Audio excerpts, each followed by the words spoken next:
Planning for retirement is important. So is planning in retirement. In fact, together, they are key to a successful retirement. I'm going to talk about 4 key items that every retiree must consider before they retire, and a couple of needs to be addressed well before they retire. The first area to consider is taxes in retirement. If you enter retirement with all your savings in tax-deferred accounts, you will have to withdraw enough money to live on, plus enough to cover taxes.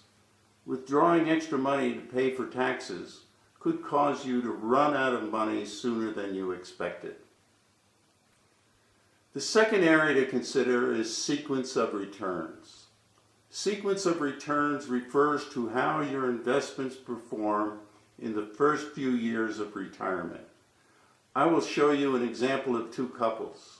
One had a good sequence of returns and the other didn't. The third area that works against retirees is inflation. Each year you will have to increase your withdrawals to maintain your purchasing power. It is imperative that you saved enough to cover for inflation. The final area of consideration is the fact that we are living longer. That has 2 consequences. Bottom line, it means that our savings will need to last longer. In this short video, I'm going to address each of these 4 concerns. Let's get started. The advice long ago was that it was best to save for your retirement in tax-deferred accounts because in your retirement years you would be in a lower tax bracket. If you think about that, it doesn't make sense. To be in a lower tax bracket means you have less money. Why would that be good? The government giveth and the government taketh away. They gave us a way to save for retirement in the form of 401ks and IRAs, but at age 70 and a half, the piper must be paid.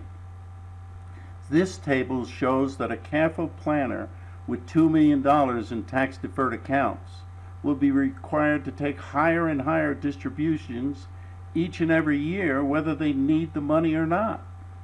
And the more money that you must take out means you will be paying higher taxes. You can avoid this trap by planning before you retire and move funds to tax-free accounts. 40 years ago, workers retired at 65, moved to Florida, and died at 74. That was the story of my dad. Like many, he had a pension, a Social Security check for himself, and there was another for my mother. And there were some investments and some small savings. Mom's survived Dad for another 4 years.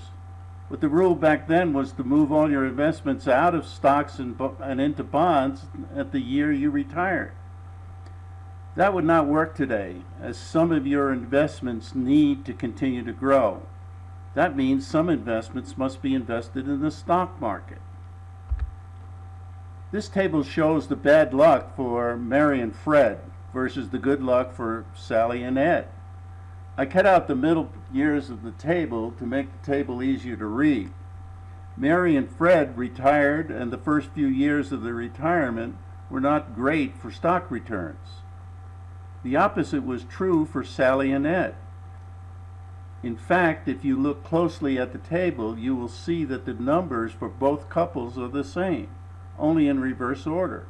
The first 6 years of returns for Mary and Fred were the last 6 years for Sally and Ed, while the first 6 years for Sally and Ed were the last 6 years for Mary and Fred. All the same numbers with drastically different results. You need a plan for a bad sequence of stock returns, just in case you are unlucky in your first few years in retirement. We all know about inflation, but do you know how to plan for it? Basically, it means that your investment will have to give you a return that is greater than inflation and taxes so that your purchasing power remains the same. What do I mean by purchasing power? What I mean is that the spending money you have 5, 10, and 20 years from now will allow you to buy the same goods and services that you can buy today, and you will not be concerned about buying what you want and need in the future. Just to refresh your memory, here are a few items and their cost back in the 60s. A new car cost about $3,200, while today it's almost $32,000. Gas was 10 times as much, going from 32 cents to $3.20. A loaf of bread is 10 times more today than it was back in '63, and a gallon of milk was about $1 then, and it's about $3.50 today. That means that some of your money is going to have to be invested in the stock market. So you're going to need a good plan for your investments through all the days of your retirement. I talked about my mom and dad earlier. They were comfortable in their retirement years, but they died too soon.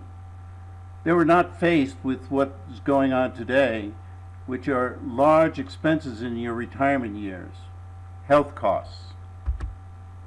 The good news is that we are living longer, and the bad news is that we're living longer.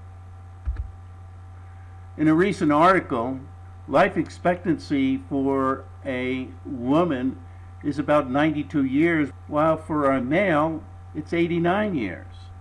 The estimated cost for medical costs in retirement is about $275,000, and that's a 6% increase over last year. That includes Medicare costs.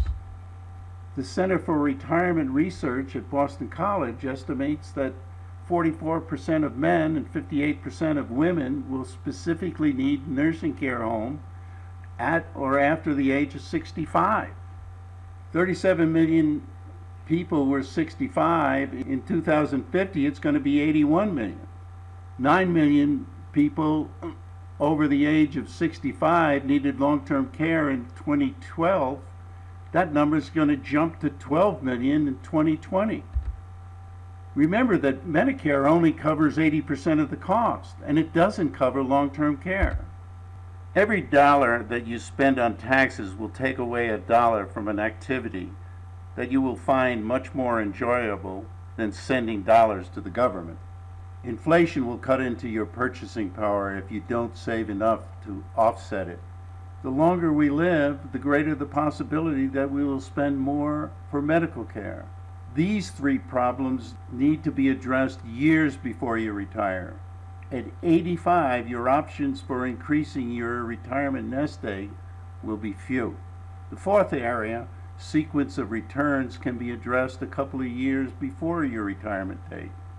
All four areas have proven planning strategies that will provide you with a safe and successful journey in your retirement years. Contact me to schedule a 15-minute phone call where we can discuss your specific retirement concerns. Just click here to schedule a time to talk about your retirement plans. For now, this is Bill Mullen. I hope you have gotten something out of this very short video.